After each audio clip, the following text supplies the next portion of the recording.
하나님의 말씀 창세기 3장 15절입니다. 창세기 3장 15절. 창세기 3장 15절 같이 봉독하겠습니다. 시작. 내가 너로 여자와 원수가 되게 하고 내 후손도 여자의 후손과 원수가 되게 하리니 여자의 후손은 내 머리를 상하게 할 것이요 너는 그의 발꿈치를 상하게 할 것이니라 하시고. 아멘.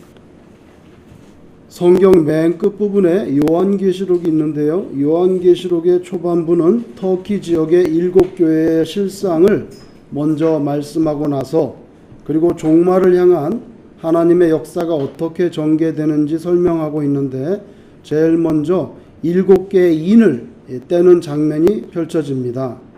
하나의 인을 뗄 때마다 이제 종말을 향한 역사가 점점 진행되는데 그 7개의 인이 끝나고 나면 7개의 경고 나팔이 나오죠.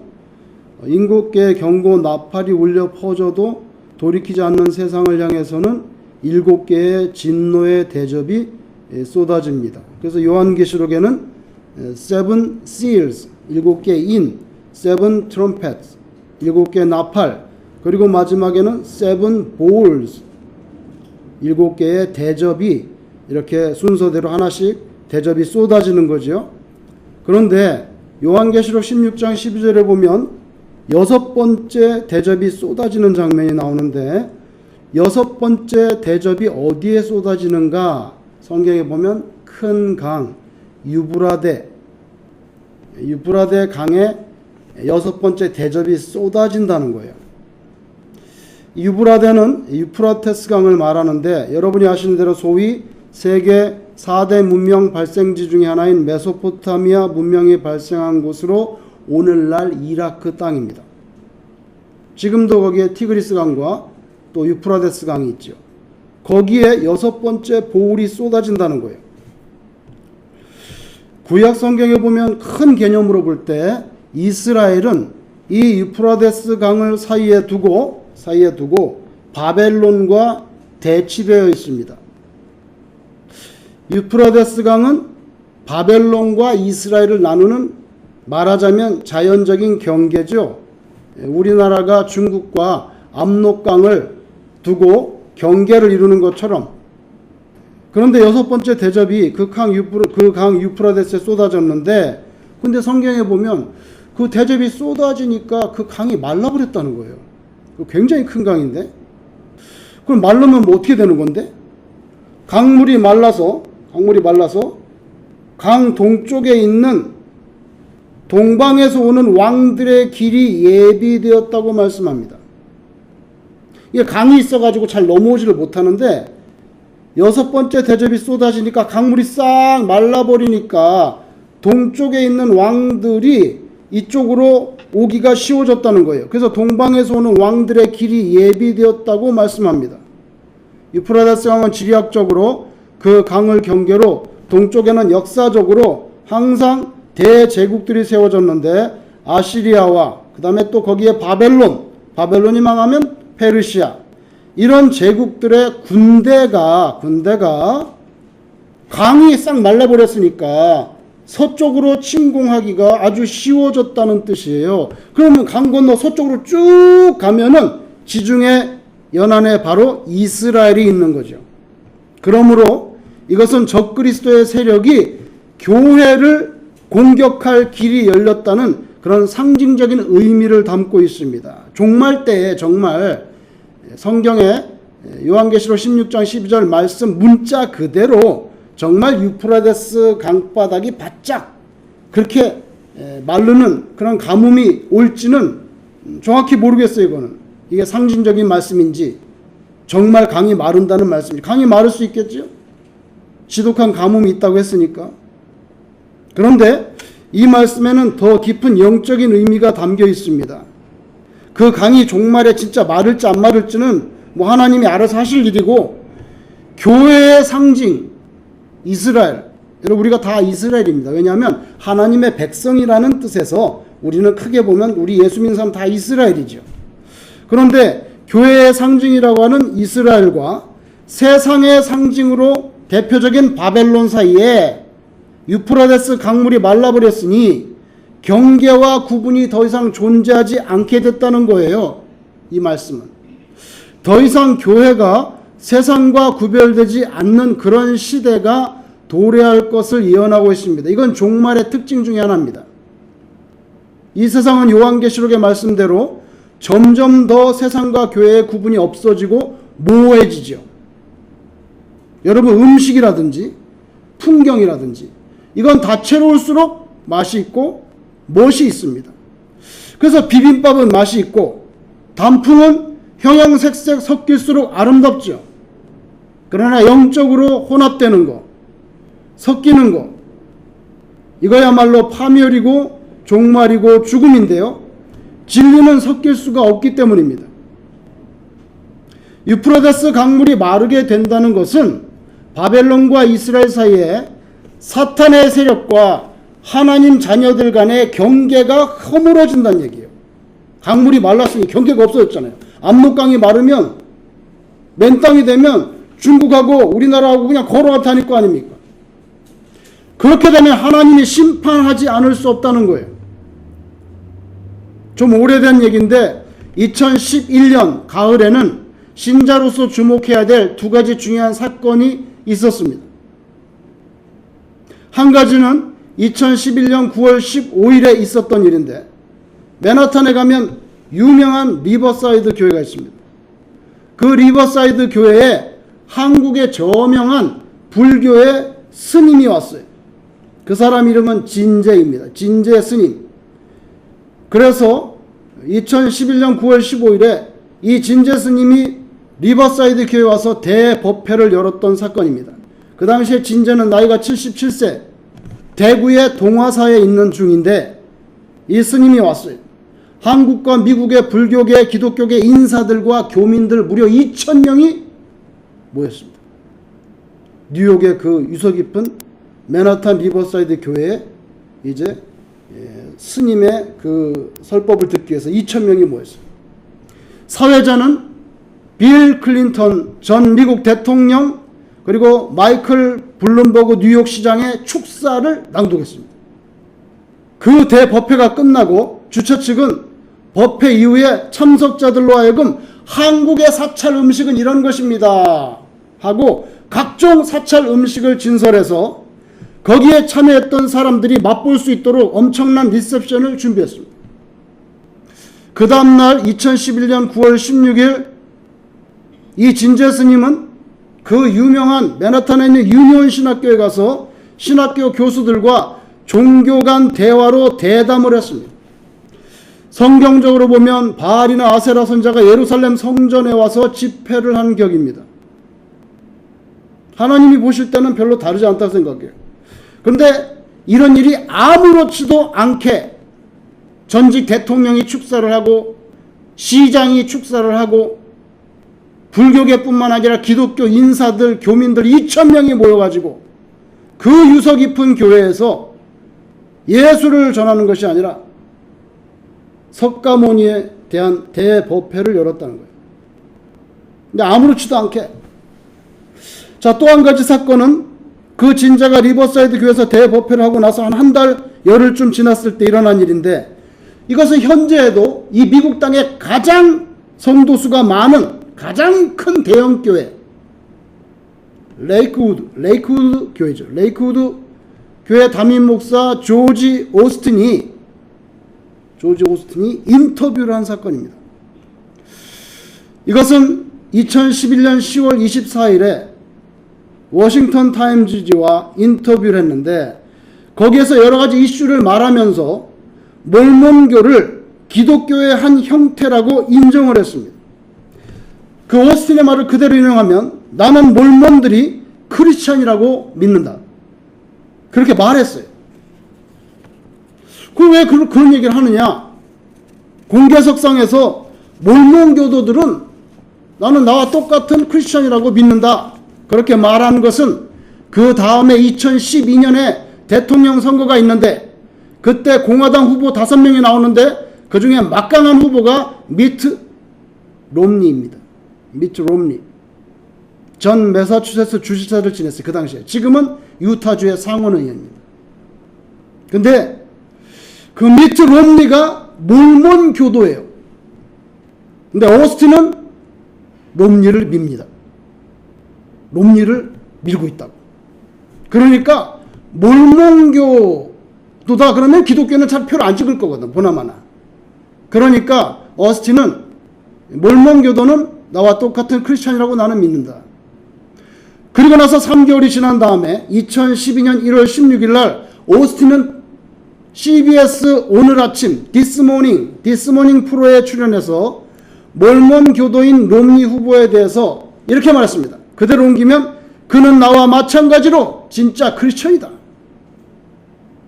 그래가지고 보수주의 기독교회하고 복음주의 교계에서 난리가 났습니다. 몰몬교도는 성경 말고 몰몬경을 믿어요. 몰몬경은 그 사람이 쓴 거라고요. 미국에서 가장 큰 대형교회 목사인 조엘 오스틴이 몰몬교도가 똑같은 크리스천이라고 공언했기 때문에 난리가 났어요. 기가 막힌 노릇입니다. 놀랍게도 조엘 오스틴은 신학을 정식으로 공부한 적이 없습니다. 신학교를 다닌 적이 없습니다. 그의 아버님이 목사인데 아버지가 그냥 아들에게 물려줬습니다. 그게 바로 조엘 오스틴입니다. 신학을 공부해 본 적도 없고 신학교를 아예 다니지도 않았던 그 오스틴이 이끄는 교회가 미국에서 가장 숫자가 많은 체육관에서 예배돼요. 체육관에서. 너무 사람이 많아서. 가장 큰 교회입니다. 물론 여러분 신학교를 다니지 않았어도 위대한 복음 전도자, 설교자들이 많이 있었습니다. 그러나 그분들은 모두 분명한 진리와 성경에 서 있었는데 오스틴은 다른 것 같습니다. 어렵게 공부해가지고 인턴 레지던 다 거치면서 수염도 못 갖고 길거리 가다가도 눈을 껌뻑껌뻑 조는 그런 모든 과정을 거쳐서 외과 의사가 된 의사가 칼을 드는데 그런 과정이 없는 사람이 갑자기 칼을 들고 수술하겠다고 나오면 누가 그걸 받아들이겠습니까? 신학을 공부해보지 않아요. 몰몬교도 교리도 아는지 모르는지 알 수 없어요. 그런데 미국에서 최고로 많이 모이는 최고의 교회예요. 가장 큰 대형교회. 여기에 초점이 뭔지 아세요? 교회에서 스님이 2,000명을 모아놓고 대법회를 하고 껐뜨가면 한국에도 기라성 같은 이름만 되면 여러분 잘 아는 그런 목사들이 교회에서 스님을 불러가지고 대화를 한다고. 뭐 하나님이 그걸 좋아하시겠어요 과연? 언제 하나님이 바알 선지자들하고 한번 타 종교가의 대화를 해보라. 여기에 초점이 있어요 여러분. 교회에서 스님이 2,000명을 모아놓고 대법회를 하고 자칭 목사라고 하는 가장 큰 대형교회 지도자가 몰몬 교도들을 똑같은 크리스천이라고 공언하는 그런 시대입니다. 구름대와 같은 성도들이 몰려갑니다. 교회와 세상, 진리와 비진리의 경계는 무너집니다. 하나님이 분명히 남자와 여자를 창조하셨는데 이제는 동성끼리 결혼을 하고 그죠? 합법입니다. 동성결혼 주례를 부탁했는데 목사가 나는 동성결혼에 주례하지 않는다 그러면 수를 걸면 목사는 수가 걸립니다. 그런 시대가 됐습니다.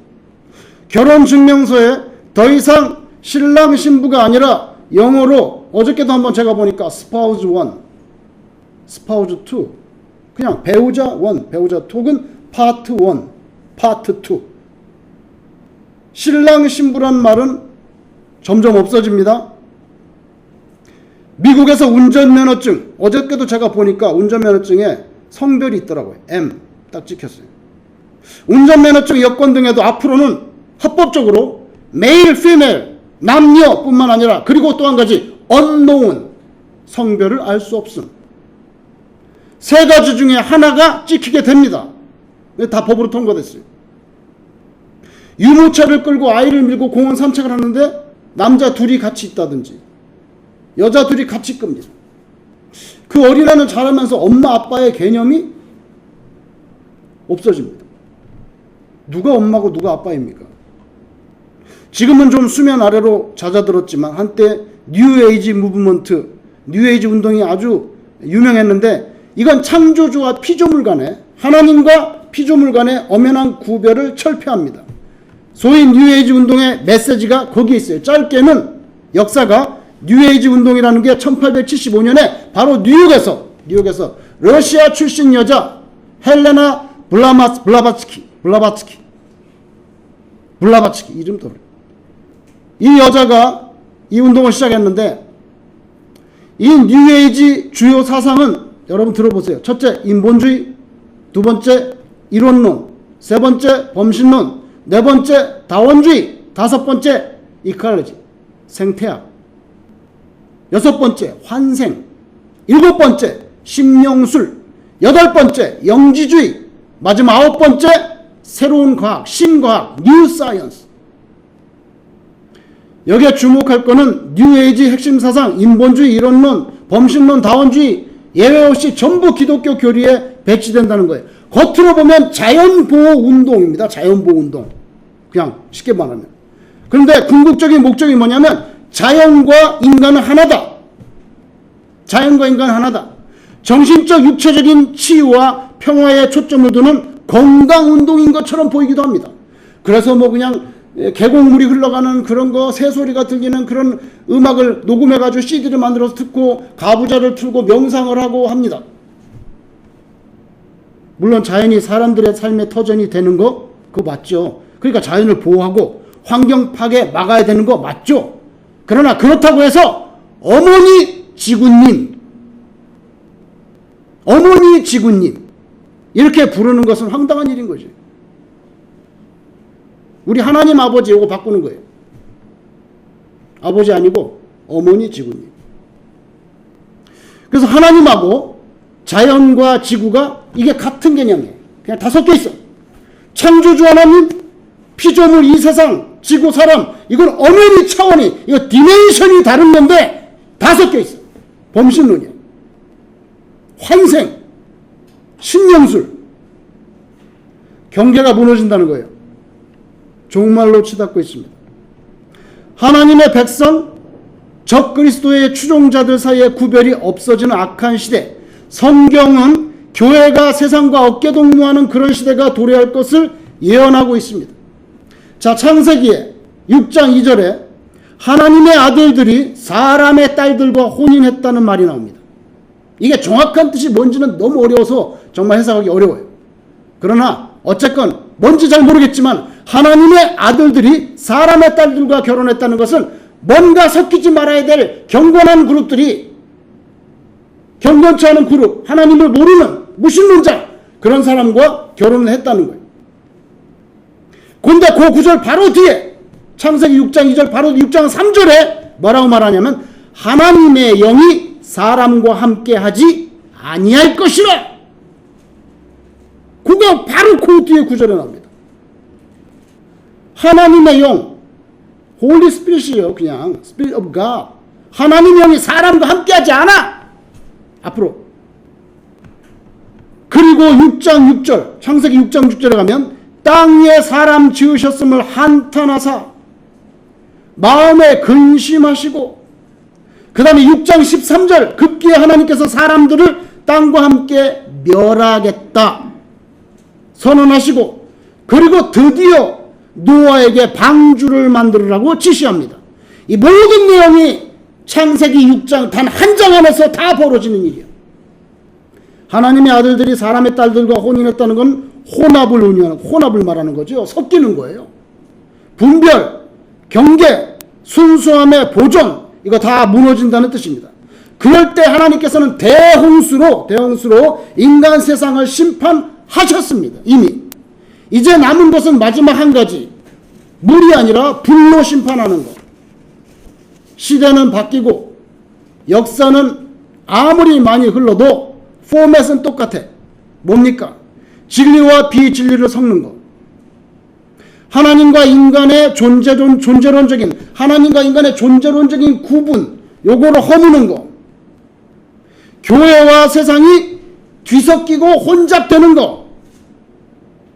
그래서 강제성에 중이 올라와서 설법하는 거. 예루살렘에 바알의 선지자가 와서 뭐 얘기하는 거나 뭐가 다른가 잘 모르겠어요. 이제 남은 것은 하나님의 심판뿐인데요.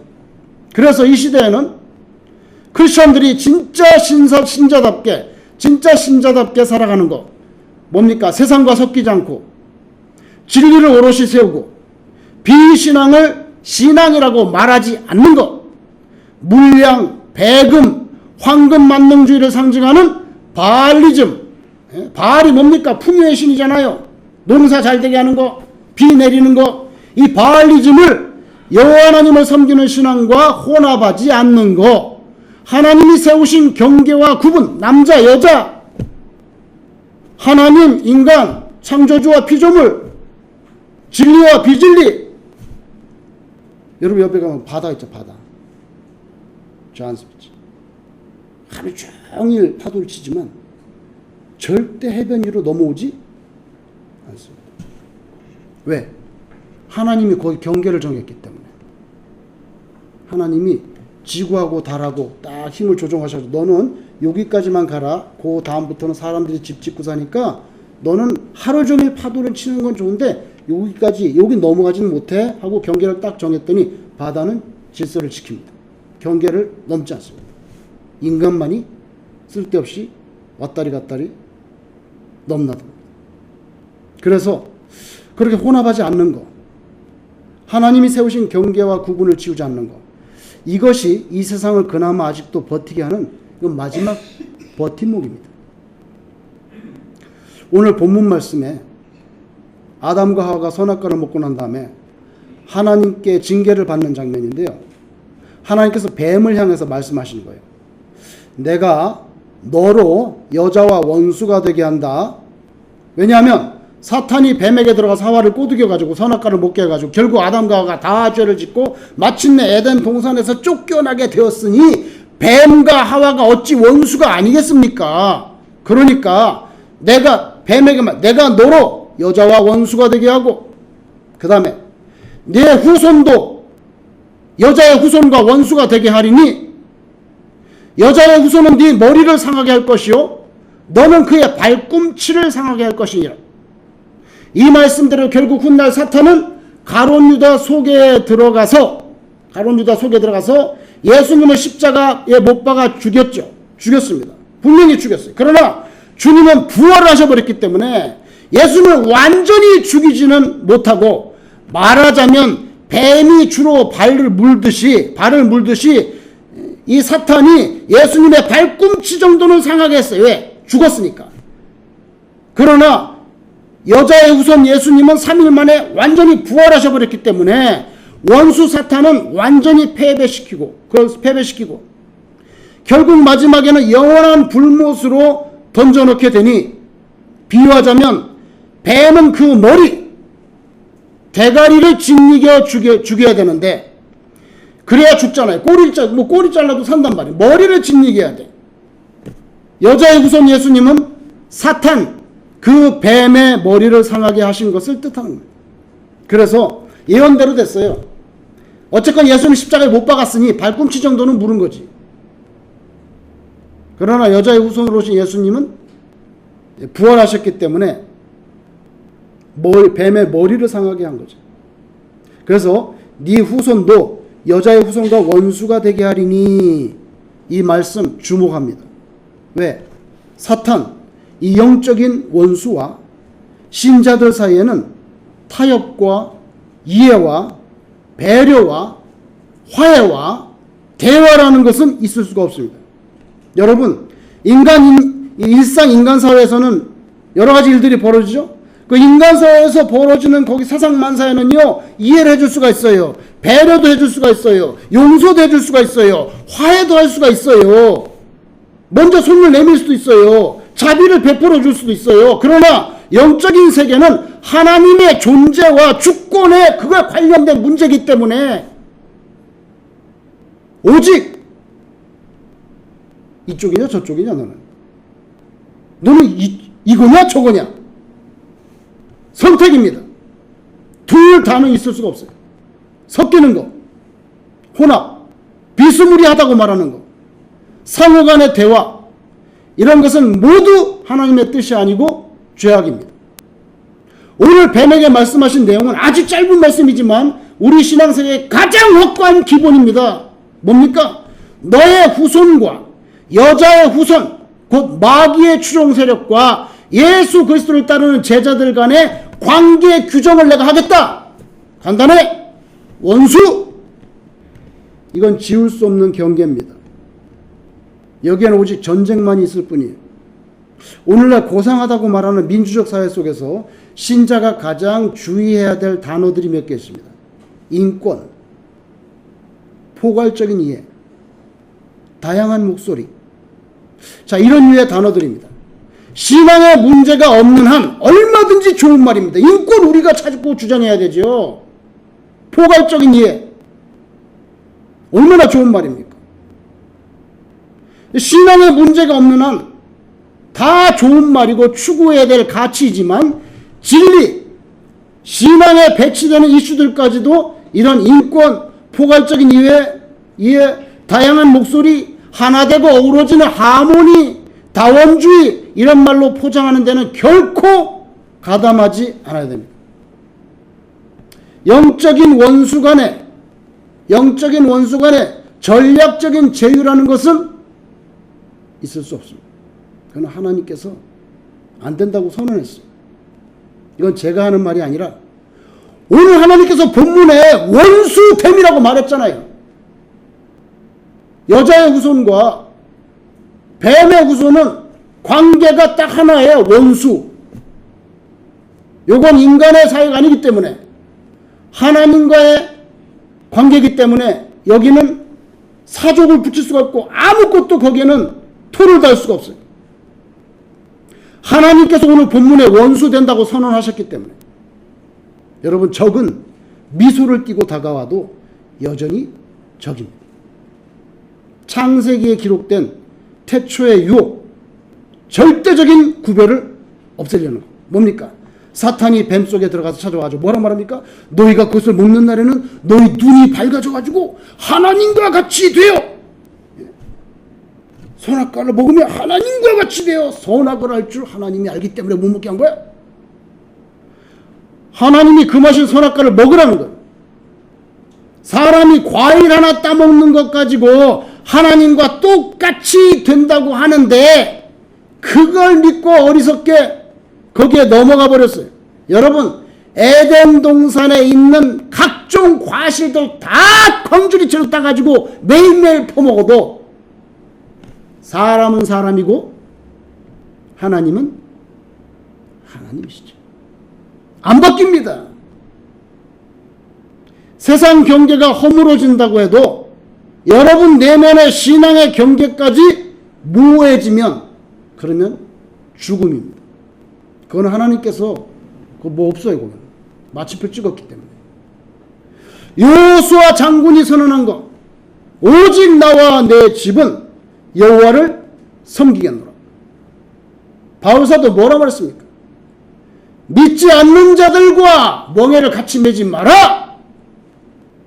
그 말대로 하면 믿지 않는 사람들과 결혼도 하면 안 되고 믿지 않는 사람들과 비즈니스를 같이 하면 안 되는. 왜? 믿지 않는 자와 멍에를 같이 매지 말라는 거는 소가 가는데 두 마리 멍에를 딱 묶잖아요. 그래서 밭을 갈아야 되는데 그 파트너 믿지 않는 자와 멍에를 같이 매지 말라고. 문자적으로는 그래요. 왜? 원수이기 때문에. 하나님의 말씀은 단순 명료하고 간단한데 인간들은 온갖 익스큐즈와 거기에다가 해석을 붙여가지고 자기 나름대로의 신학과 자기 나름대로의 종교관과 자기 나름대로의 호밀리를 만들어가지고 사는 거예요. 뭐예요? 하나님과는 아무런 관계가 없는 스토리들로 인생을 엮다가 여호수아가 말하잖아요. 오직 나와 내 집은 여호와를 섬기노라. 바울이 말하잖아요. 믿지 않는 자들과 멍에를 같이 매지 마라. 예수 외에 그 어떤 구원을 받을 다른 이름을 주시지 않았습니다. 오직 예수, 그 이름으로 우리 인생이 결판되고 승부가 끝장납니다.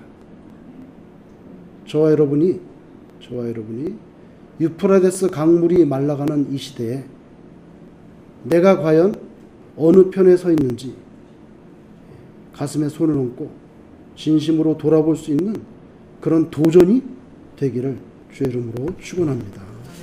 기도하겠습니다.